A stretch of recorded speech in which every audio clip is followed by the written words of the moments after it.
Hay dos, hay dos tipos de malos recuerdos. Ya va. No se oye. No se oye. Hay dos tipos de malos recuerdos. Por un lado están aquellos que nos devuelven a nuestros errores, nuestras pequeñas infracciones. Esas escenas que hubieran tenido otro resultado de no haber obrado como lo hicimos. Un párrafo después dice, pero hay otro tipo de malos recuerdos, esos que permanecen agazapados, solo salen a la luz de pronto gracias a un detonante que los llama. Lo que he leído es el comienzo del primer cuento de algunos delitos mínimos. El cuento se llama Maigualida.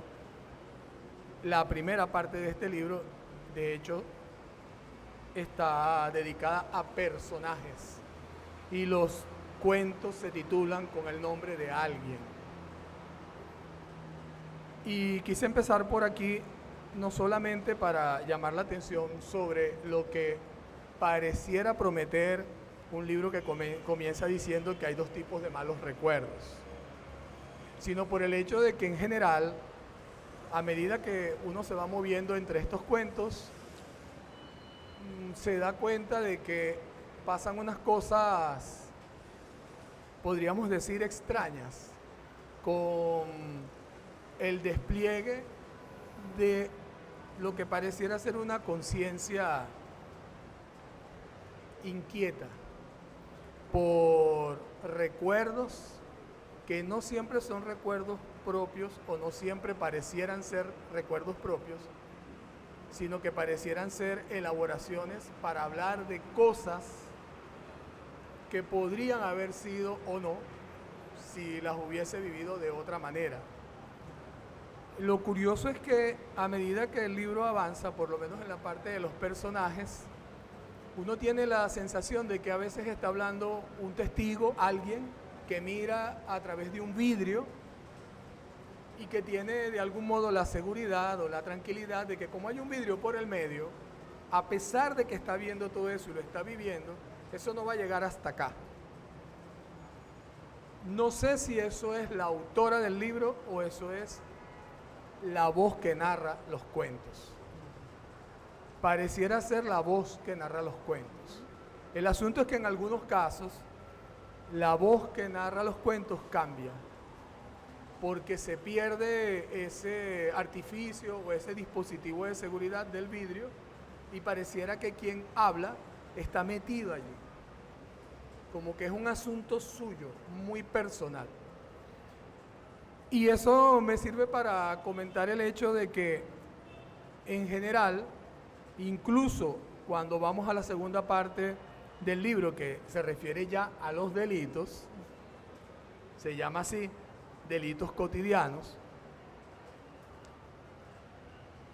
en toda la experiencia de la lectura del libro tenemos la sensación de que algunas cosas que dicen los personajes o que dice la voz que narra configuran, yo no sé si es una estrategia narrativa o es una convicción de cómo son las cosas a las que no tenemos acceso hasta que nos arriesgamos a elaborar, por ejemplo, un libro de cuentos.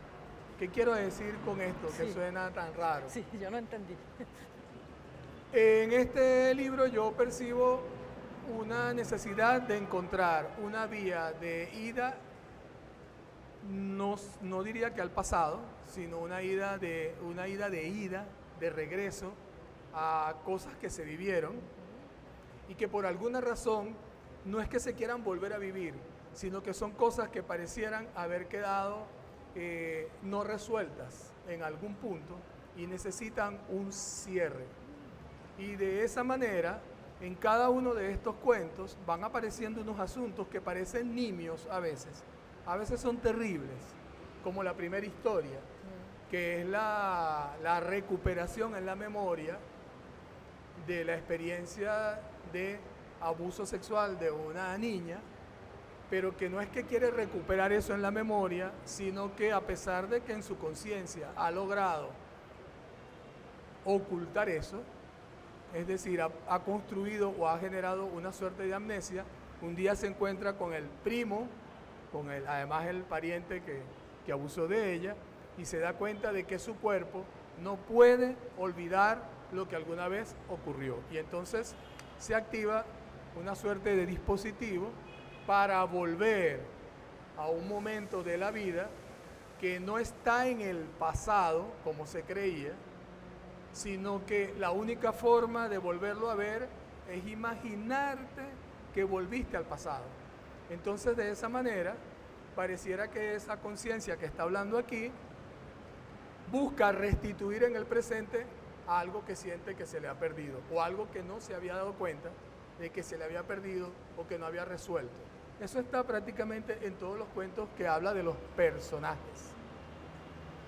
Yo no doy muchos detalles de los cuentos propiamente porque tienen que leerlos. Pero esa es una primera cosa que me llamó la atención de todo el libro, que no es un comentario crítico, obviamente, ni de teoría literaria, que son cosas que yo nunca hago, porque además no soy competente para hacer eso, sino que son impresiones de mi experiencia de leer esto. Y digo esto porque hay todo el tiempo una suerte de tensión entre la tentación de recordar y de volver a un determinado momento, a una experiencia que por alguna razón me ha marcado, y la necesidad de que recordar no signifique quedarse allá. Entonces siempre hay como una necesidad de hacer eso y regresarse, como si fuese una cosa, parece a veces una cosa un poco infantil. ¿En qué sentido? Como que yo quiero hacer algo que sé que es peligroso, que me parece que puede ser terrible, y lo voy a hacer, pero quisiera al mismo tiempo que no me pase nada cuando lo haga.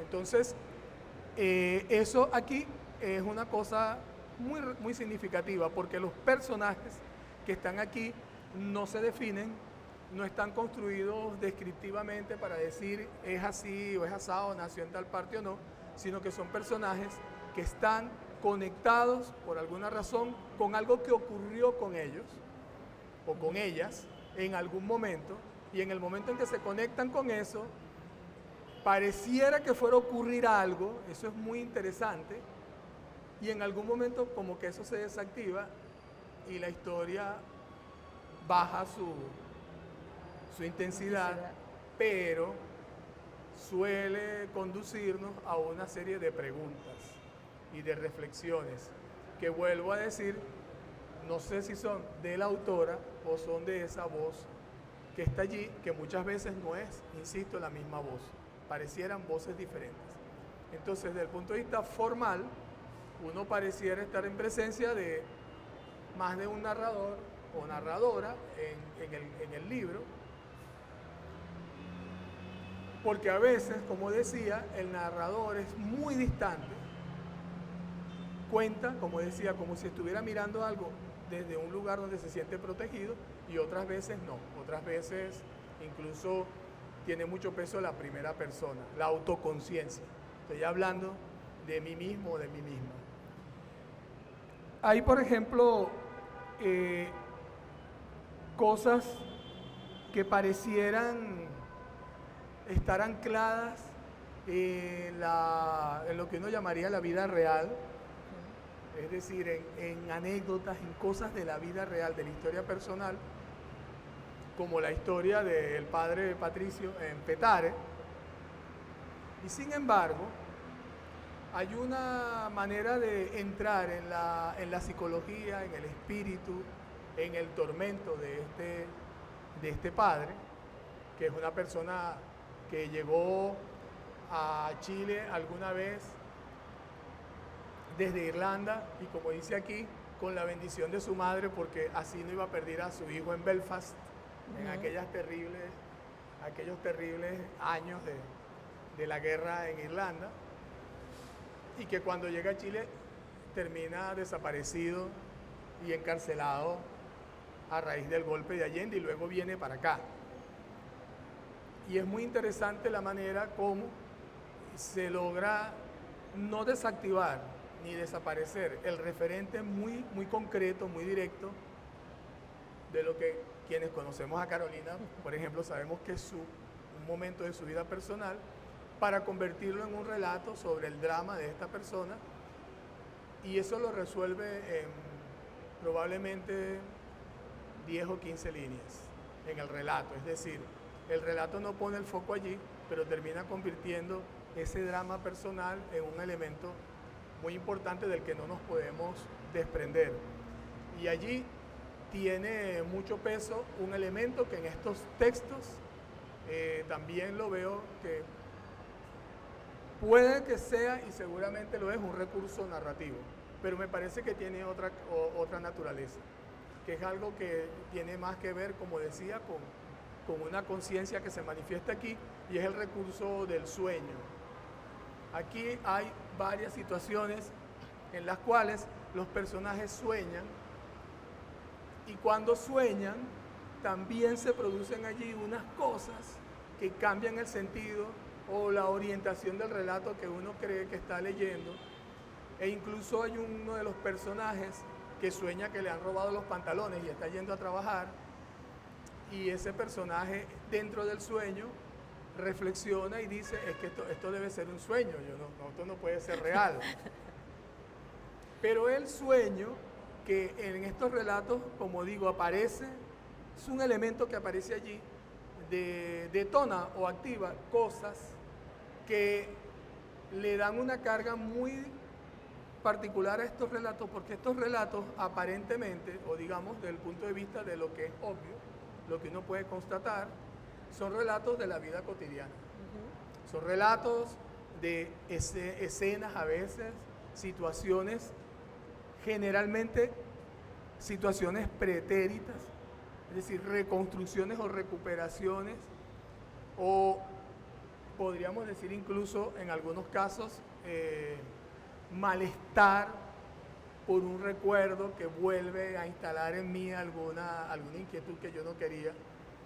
Pero en general, cuando los leemos, digamos, en su registro obvio, lo que vemos son escenas de la vida cotidiana de algunas personas, que algunas parecieran ser anónimas, radicalmente ficcionales, y otras parecieran ser personas reales que en el cuento se convierten en otras y que a veces parecieran reaparecer por allí. Por lo menos el tío Humberto aparece por aquí, por allá.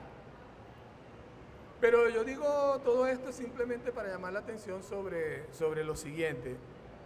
En primer lugar, que me llama mucho la atención y creo que es una virtud del libro, el hecho de que pueda trabajar un recurso tan crudo y tan directo como tratar de hablar de algo que pareciera no tener un clímax, que pareciera no estar buscando un arco dramático, una tensión en el sentido clásico, sino que pareciera querer simplemente ponernos en contacto con la preocupación, con la inquietud, como decía, incluso con el tormento de algunas personas que son personas comunes y corrientes, pero a medida que vamos entrando en los textos, siempre hay algo que cambia mucho el sentido, no tanto de la acción, sino el sentido de las reflexiones que están allí y de lo que pueden significar. Son personajes reflexivos y muchos de los relatos, una buena parte, terminan en preguntas. No me había fijado. Sí, terminan en preguntas, terminan comunicándonos una inquietud de algo que está muy en el fondo de estos seres que habitan el libro y que pareciera que no se va a terminar de resolver. Y bueno, y también hay algunos relatos como el de la señora, el de la casa de San Bernardino, la señora sí. Tarcisia, que además tiene ese nombre tan particular. Ese es real, ese sí es real. Sí, bueno, me imagino. Yo creo que lo interesante de esto es que uno intuye que estás echando un cuento tratando de reelaborar como cuentos algo que viviste, pero lo que más me gusta es que narrativamente siempre hay algo que, como decía, traslada ese registro evidente, obvio, casi descriptivo, a un registro que es más psicológico y en cierto modo existencial. Es decir, no parece, pero aquí hay una serie de personajes que tienen unos dramas, a veces ni siquiera parecieran conflictos, sino unas grandes preocupaciones, unas inquietudes existenciales, pero se expresan en elementos como ya no limpio más la casa. El que quiera ya no ordeno más los libros. El que quiera estar cómodo, que vea cómo se las arregla. O, que es muy dramático, la chica que como vuelve a ser la niña abusada, logra liberarse de ese tormento, pero no puede volver a ver a los picapiedras. Y en ese caso hay me parece una capacidad, una gran agudeza para aterrizar y resolver como con un elemento muy rápido y sorpresivo. Bueno, el drama de una persona que parece que logra restituir un cierto equilibrio en su psique. Lo que pasa es que cuando uno lo dice así, todo esto suena como un análisis, digamos, exagerado o elevado de lo que está, pero no es así, todo eso está aquí. Este es un libro que además no sé por qué se llama Algunos delitos mínimos, pero que solo por tratar de ver por qué se llama así, qué es lo que hay allí que le da ese título, vale la pena leerlo, porque también es interesante leer o ver hasta qué punto se pueden leer las inquietudes, las frustraciones y a veces simplemente los desencuentros cotidianos de alguien que está esperando a una persona y mientras está esperando está resolviendo en su cabeza un montón de cosas y está como harta de todo. Y sin embargo, eso que me parece que es arriesgado porque se puede convertir muy fácilmente en simplemente una anécdota como la de cualquiera, siempre hay un punto en que cambia para nosotros el sentido de lo que estamos viendo, que al principio parecía algo cotidiano. Descubrimos allí una reflexión muy aguda, muy irónica, a veces muy sarcástica sobre ciertas cosas, o nos deja perplejos haciéndonos las mismas preguntas que estos personajes se hacen allí. Y sobre todo creo que nos ayuda a pensar, esto sí ya es más, digamos, algo que ya no diría que sea un elemento propiamente de los cuentos, sino de lo que podríamos llamar el oficio o la creación literaria con la que nos encontramos todos los días. Yo creo que es un libro que ayuda a darnos cuenta de que no solo es difícil, sino que en la dificultad de hacer eso y en el riesgo que hay de hacer eso, puede ser muy afortunado tomar con toda la crudeza y con toda la aparente simplicidad de una anécdota cotidiana, tomar cosas simples de la anécdota de la vivencia de cualquier persona para construir relatos. Realmente yo creo que en ese sentido es un libro que es muy arriesgado, es muy audaz, porque está trabajando con algo que, como digo, podría agotarse, podría dar la impresión de que es simplemente una anécdota y que alguien podría preguntarse, bueno, pero si alguien escribe lo que le pasó a tal persona tal día con una mujer con la que se separó, ¿por qué me van a mostrar eso como un cuento? Pero eso es justamente lo que no ocurre. Es decir, justamente lo que hace de un libro de cuentos y una obra narrativa es que eso que se muestra así, que tiene, vamos a decir así, ese ropaje o ese empaque, realmente se revela como una dimensión, yo insisto en eso, no sé si es por la manera como yo lo percibí, es que estamos siempre frente a una conciencia que se está pensando a sí misma, mientras trata de hablar de otras cosas y sobre todo que quiere revelarnos cosas o que quiere hacernos pensar de nuevo en lo que creemos que es obvio y que podemos resolver simplemente como despachándolo en la memoria, por ejemplo, como creía esta chica, o que creemos que lo podemos resolver simplemente olvidándolo. Y eso es otro elemento, ya para cerrar, que me interesa mucho del libro, que me parece muy interesante, y es que aquí pareciera que en el fondo traer a la memoria, es decir, traer al presente, a la mente, en un determinado momento ciertos episodios, pareciera que, aunque no está dicho así, se hiciera desde la creencia de estos personajes de que hacerlo les va a permitir, como decía, resarcir algo, les va a permitir, como lo dice al principio, enmendar algunos errores, como tener una segunda oportunidad para revisar todo eso que pasó y ver ahora desde el presente cómo lo resuelvo yo conmigo mismo. Pero pareciera que lo que no se dan cuenta es de que eso no está en el pasado, de que en el momento en que empiezan a evocar estas situaciones, las vuelven a traer al presente, y ya en el momento en que las vuelven a traer al presente, estos personajes, y cuando lean el libro verán cómo se resuelve, estos personajes se encuentran, aunque no lo dice el libro y no lo dicen, con que hubiese sido mejor no recordar, porque vuelven en un momento de su vida en que pareciera que han resuelto algo que está muy lejos, vuelven a verse con el hecho de que los tienen que encarar. Y hay una cosa también aquí que yo no quería dejar de comentar, y es que, por ejemplo, en estos cuentos, aunque no parezca, hay un tratamiento del lenguaje conversacional, también en mi opinión, muy bien logrado, porque llega a ser muy coloquial, realmente muy coloquial, como si estuviera reproduciendo de verdad la manera como las personas están conversando, casi como si uno las escuchara en un bar aquí al lado.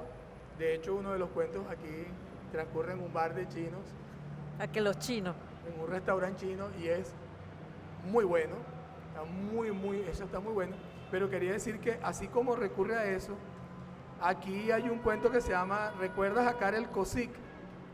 Y las cosas no andan bien, dice Carta de Iris a Susana 1, 2, que están, aunque tiene la forma que tendría cualquier correspondencia, están presentadas como una comunicación por correo electrónico, y nos damos cuenta de que allí el tratamiento de la voz interior, la forma como la persona habla y se expresa, cambia en relación a como cuando hablan las personas así en vivo. Y con eso lo que quiero decir es que otro elemento del libro que a mí me parece que es meritorio, que es una virtud, es que logra que en cada cuento, aunque pareciera, como dijo, a veces que es la misma voz la que está hablando, no solo las situaciones, sino que los personajes tengan una voz propia.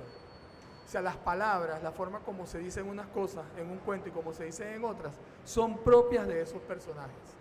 No es alguien que encontró una fórmula para poner a hablar a unos personajes, sino que logró darles una vida y sobre todo un carácter personal singular a cada personaje. Y eso también lo considero una virtud del libro. Entonces, quisiera cerrar con esto que está al final, porque al principio dice que hay dos tipos de malos recuerdos. Unos que nos vuelven a conectar con cosas que dijimos que si hubiéramos hecho esto, ¿qué pasaría? Y otros que nos sorprenden en el camino. Dice lo siguiente, no lo voy a leer así fuera de contexto. Las computadoras fueron sustituidas por unas más modernas y las antiguas fueron desconectadas, reformateadas y donadas a una institución educativa. Bueno, en este libro, aunque yo creo que eso no es algo que Carolina sepa, en este libro hay algo de esto que dice al final, con los estados mentales, con los estados de conciencia de los personajes, que parecieran que en el fondo hubiesen querido que su cerebro o su mente hubiese podido ser reformateado. Y con lo que se encuentran es que no lo pueden hacer, que no puede pasar lo que pasa al final, que es que después de todo tú apagas unas computadoras, cambias unas viejas por unas nuevas y resuelto el problema. Pero hay algo de eso en lo que atormenta a estos personajes, que es que no pueden dejar de pensar y volver a pensar y volver a pensar en algo, incluso cuando sienten que lo resolvieron, como si estar en el mundo se realizara en buena medida si pudiésemos pensar y volver a pensar en algo que creíamos que se había votado. Y yo vi esto con mucho, bueno, hace mucho tiempo, yo leí esto también antes de que estuviese publicado, ahora lo volví a leer y me llamó mucho la atención el hecho de que esa frase con la que cierra, esto con lo que cierra el libro, es algo que da la clave para comprender todo el libro, aunque creo que para Carolina es simplemente el final de un cuento, pero me parece que lo que está allí actuando es justamente esa conciencia que está buscando una manera de encontrar una clave para resolver, digamos, espiritualmente unas cosas que entiende que ya no es que no tengan remedio, sino que ya no puede volverlas a vivir para cambiarlas. Muchas gracias. Bravo.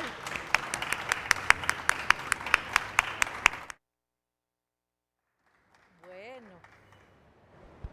¿Aló? ¿Aló? ¿Aló? ¿Ahora sí? Ah. Wow. Primero me siento en familia. La única nueva de que está aquí es Dominga Montes. Ella es de Angola y luego nos va a acompañar en la sorpresa del coloquio. Es que va a estar en el coloquio. Esa es la gran sorpresa. Una amiga nueva. Todos los demás son familia o amigos de toda la vida. Bueno, no puedo dejar de agradecer a Monte Ávila, Gladys tan bella, ya va, que tengo que decir los nombres aunque no estén, a la diagramadora Odali, al diseño Gracie, quedó precioso, es un libro precioso. Voy a llorar a lo mejor, no puedo evitarlo. La corrección de Nagdi, bueno, no sé quién me falta, pero debo también decir que mis primeros lectores fueron Carlos y Rubén. Rubén leyó este libro antes de tener esta forma. Es más, yo pensaba que nunca se iba a publicar. Rubén me dijo, pero nada, tú grábalo y ponlo en YouTube con tu voz. O sea, yo nunca pensé, por eso es que me emociono tanto, porque uno escribe porque es una necesidad, porque tienes que hacerlo. Yo mandé el libro a Monte Ávila hace más de un año, no sé cuándo, y no, de verdad que no me preocupé. Fue así, bueno, si algún día se publica, maravilloso, si no se publica, entonces yo digo, bueno, cuando me llega la noticia, mire, su libro va a ser publicado, casi me muero. Pero bueno, entonces es un libro donde los amigos de toda la vida como Carlos, los amigos nuevos como Rubén, otra gente que también lo leyó. Tengo una amiga que dije que el próximo libro, yo no dedico mis libros, no sé por qué, pero la próxima vez se lo voy a dedicar a ella, que se llama Irene. Ella está en Estados Unidos en estos momentos, es de las que estuvo en Petare, que conoció a Patricio. Ella también me estimuló muchísimo. Si esto queda grabado se lo voy a mandar, porque si no es por ella tampoco, porque no sé, no sé cómo son los otros escritores, pero yo escribo porque si no escribo me vuelvo loca. O sea, yo escribo por una necesidad. Si, como dije antes, si lo puedo publicar, la ilusión de, no, yo no publico para publicar, no, yo escribo para publicar. Si no se publica, bueno, pero también. Pero Irene me dijo, no, sí, atrévete. Es que no me atrevía a mandarlo a ningún editorial, ni siquiera que lo leyera. Porque, bueno, bueno, no importa.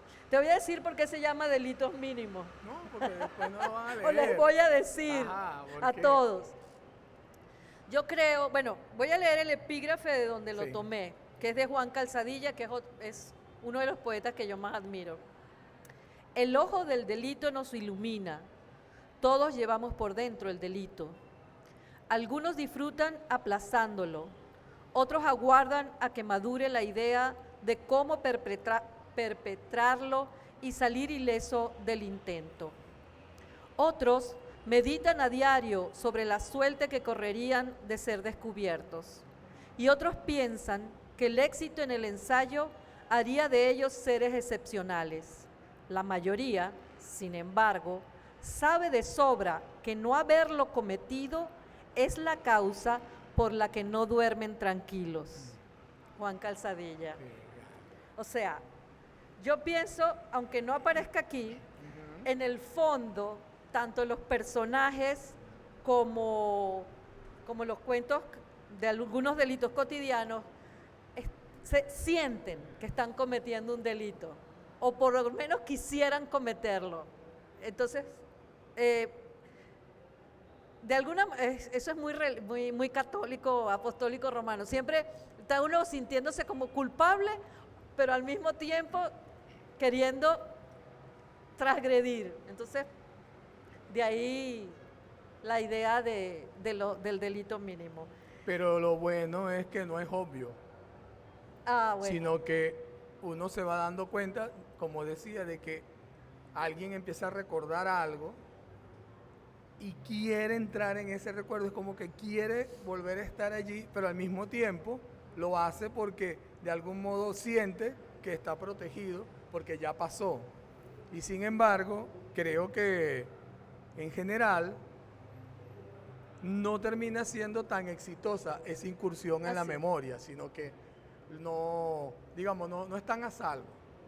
Siempre queda algo en ellos, algo pasa, algo torcido, por haber ido y vuelto, a pesar de que parece que quieren ir y volver ilesos, como lo dice el epígrafe.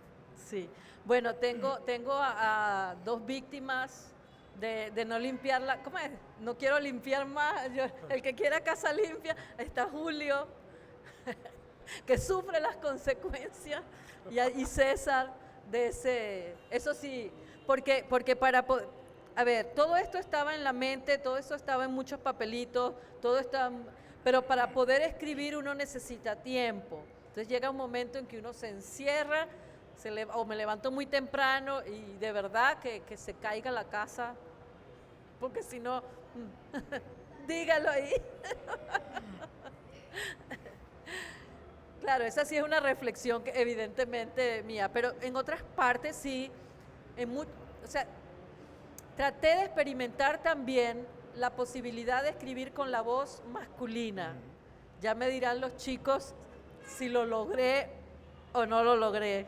Porque sí, también para separarse, para ver, para ponerse en el lugar del otro, me resultaba, o sea, si de verdad me quiero poner en el lugar del otro, quise ponerme totalmente, y para mí ponerme totalmente en el lugar del otro tenía que escribir como masculino.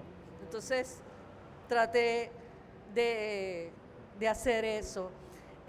La primera parte, que son los personajes, por supuesto, hay mucho, los que escriben saben, mucho está tomado de seres de carne y hueso concreto, otros son mezclas de muchos seres de carne y hueso y así, pero son homenajes a gente que he conocido. En el de Patricio es más evidente porque es casi una crónica, ese en concreto. Patricio de verdad fue y quise ponerle el mismo nombre, los demás sí son nombres ficcionales.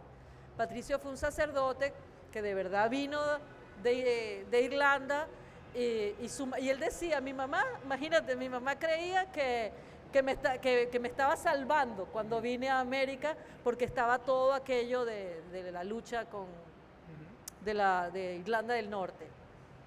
Bueno, son muchos homenajes a gente que he querido, no son exactos, no son mucha ficción, pero sí gente que quise mucho o que quiero mucho y están metidos allí.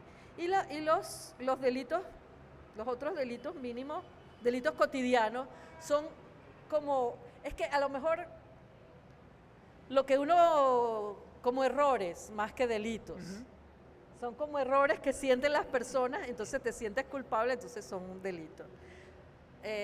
Bueno, quiero agradecerles a todos los chicos del coloquio que están aquí, a nuestros nuevos amigos de Angola. Eu adoro falar português, então eu invitei eles. Yendi, bueno, no sé, lo tendría que nombrar a cada uno porque los que están aquí son todos mis, como dicen, altos panas. Cuando Rubén leyó la primera vez, dice, sí se entiende. Bueno, hay muchas cosas venezolanas que, porque como es argentino, no, porque sí quería reproducir, que fuera venezolano. Y bueno, voy a leer, solo para terminar, el cuento que mencionó de los chinos, porque de alguna manera sé que los venezolanos, los que somos de aquí, sabemos que es así. Se llama Que los chinos. Y no es tan largo y así no los voy a aburrir. 63, ya. Hay gente que le he dado a leer este cuento. A mí me gustó, claro. Voy a decir una cosa más. No encontraba aquí hay alguien que falta y que extraño, porque iba a venir y no pudo, que es mi otro hijo, que es Pedro. Entonces le digo, Pedro, ¿a quién ponemos para que presente? ¿Tú no tienes un amigo, Carlos Ortiz? O sea, sí, es buena idea, vamos a decirle. Pero Pedro estaba de guardia, él es médico, no pudo venir y me da cosita, como dice uno, pero bueno. Que sepa que lo nombré. Bueno, Nelson también, bueno, y no sé, todos, Laura, tanto que Laura, que me ha ayudado tanto, que ha estimulado tanto, que me ha recibido en su casa, que bueno, casi que el recorrido, bueno, todos. Bien, a que los chinos, por alguna razón que los venezolanos comunes y corrientes desconocemos, siempre cerca del trabajo, la universidad o el banco, hay un restaurante chino donde venden las cervezas más frías y baratas de la zona. Vamos a que los chinos, los que están al lado y todos saben cuál es el sitio de reunión. Hay restaurantes chinos de todo tipo, desde los caros y lujosos hasta los que frecuentan estudiantes o empleados mal pagados. En estos últimos, los baños anuncian la posibilidad de infección y su aspecto nos pide que no toquemos absolutamente nada que no sea el propio cuerpo. Ahora bien, todo restaurante chino que se respete tiene al menos uno de los siguientes elementos: pecera de aguas turbias, decoración en dorado y rojo, afiches de plástico y seguramente una imagen con un truco luminoso donde una catarata cae sobre un río azul y blanco. Ajá, lo conocen, ¿verdad? Claro. Algunos tienen pantalla de televisión para que los clientes a los que les gusta el deporte, algunos tienen pantallas de televisión para los clientes a los que les gusta el deporte. Cuando no hay deporte, a veces ponen cantantes asiáticos que nos resultan curiosos. Generalmente, las mesoneras o los mesoneros de estos restaurantes no fraternizan con los clientes. Son casi amables, sin inmiscuirse, y se mantienen ajenos a las discusiones políticas y las lloronas de los despechados. Es viernes en la noche. Estoy aquí, a que mis chinos correspondientes, esperando al resto de los panas. En la pantalla del televisor se está jugando un partido de béisbol entre los Leones del Caracas y los Tigres de Aragua. A la derecha de mi mesa está un joven, viste camisa manga larga de tono oscuro y chaqueta gris de corte perfecto. Me hace pensar que se trata de un profesional en ascenso, un abogado, un administrador. Conversa con un amigo. La sonrisa del joven abogado delata que disfruta de aquella compañía. Sus gestos me dicen que le cuesta reconocer que su amigo le atrae. Me gusta inventarle historias a la gente que me rodea mientras espero. Así no tengo que recordar la mía y enfrentarme al hecho de que siempre estoy esperando, que siempre llego primero, que mi sonrisa es igual a la del abogado cuando me acerco a Xiomara y nunca sé si seguir, esperar o dejarlo todo. Pasan unos minutos y ¡hey! Ya no están. ¿Cuándo se levantaron? Seguro fue cuando el Caracas anotó carrera y me distraje. Ellos tampoco estaban atentos al juego. Pensaba en Xiomara. Es la segunda vez que lo intentamos. No estoy muy seguro de que funcione. Ella, un poco más sabia que yo, me había dicho, ninguna segunda parte es buena. Y yo le digo, la Guerra de las Galaxias e Indiana Jones tuvieron unas segunda partes exitosas y taquilleras. A ella no le hace mucha gracia. Pero este viernes nos dimos un espacio. Por eso esta vez no espero a Xiomara, espero a los muchachos. Tenemos tiempo sin vernos. Creo que desde cambié de trabajo, cuando se mudó Frank. Nos decidimos por los chinos, porque todos estamos pelando. Pero por más que sea una cervecita, no se le niega a nadie. Fui yo quien sugirió el reencuentro. Los Tigres empataron.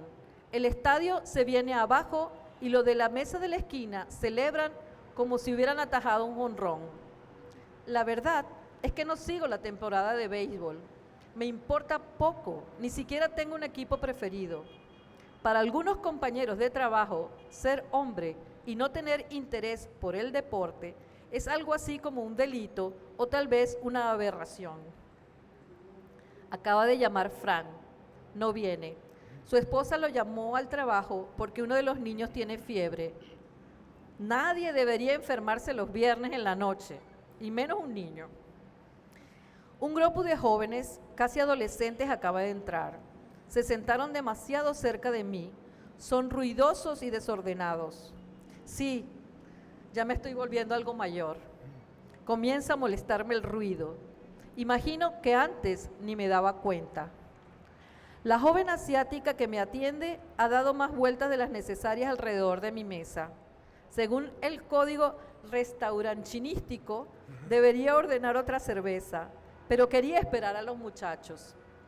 Ese revoloteo también me altera. Voy a pedir otra negra para no complicar las cosas. Me traen mi tercio. Está delicioso como cerveza de restaurante chino. Súper fría. Apenas tomo un trago, llama a Andrés. Coño, compa, qué vaina. Tengo el carro malo. Hice todo, pero nada. Y así no me gusta salir. ¿Tú sabes cómo es? Sí, claro, tranquilo, pana, tranquilo. Yo sé cómo es. Aunque en realidad no sé cómo es porque no tengo carro. Y le contesto, sí, vale, no te preocupes. Igual Frank tampoco pude venir. Estamos hablando. Sí, chamo, saludos a Margarita. Hoy no era el día. Sí, vale, nos ponemos de acuerdo. Y sigo aquí, en el restaurante chino, bebiendo una super cerveza, viendo un juego que no me interesa, sin tener idea de dónde o con quién está Xiomara. Solo, ya sin ganas de tomar, con una noche de viernes entera por delante. ¿Desea otra? Sí, claro, traiga otra.